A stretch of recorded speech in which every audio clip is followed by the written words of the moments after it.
Arestado ang isa umanong big-time na tulak ng droga sa Quezon City. Ang nag-uutos daw sa kanyang magbenta ng shabu, taga Bilibid. Nasa frontline ng balitang yan si Ian Suyu, exclusive. Ito ay kinakasuhan namin sa paglabag sa Section 5 and Section 11 ng RA 9165. Walang kawala ang lalaking ito nang arestuhin ng mga otoridad sa Barangay Bahay Toro, Quezon City noong Biyernes. Ang suspect na si Alias Bal, 21 taong gulang, big time umanong tulak ng droga sa lugar. Ayon sa mga pulis, nakatanggap sila ng impormasyon tungkol sa illegal na gawain ng suspect mula sa isang informant. Para makumpirma, nagpanggap na bibili ng droga kay Alias Bal ang isa sa mga pulis.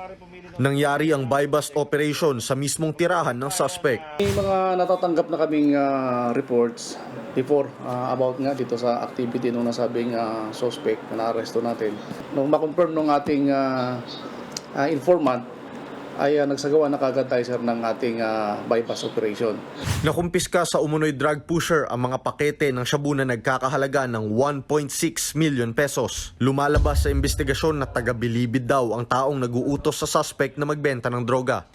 Basically, ito pong suspect natin ay nakakatanggap ng text messages coming from Bilibid. Then, binibigyan siya ng instruction doon kung saan niya dadalhin yung items, yung shabu. At binibigyan siya ng, lumalabas at binibigyan siya ng 3,000 per transaction. Ito na raw ang pinakamalaking drug haul ng Quezon City Police District Station 15. Inamin naman ni Alias Bal na nagtutulak siya ng droga. Gano'ng katagal mong ginagawa yung pagtutulak ng droga? 1 buwan pa lang po, sir. Bakit wala ka bang mahanap na ibang trabaho? Natanggal po kasi ako sa trabaho ko, sir. Nahaharap ang suspect sa reklamong paglabag sa Comprehensive Dangerous Drugs Act. Nagbabalita mula sa frontline. Ian Suyu, News 5. Mga kapatid, Andre Felix po. Iba na ang may alam at may pakialam sa panahon ngayon. Para sa tuloy-tuloy na balitaan sa Frontline kahit weekend, mag-follow at subscribe sa social media pages ng News 5.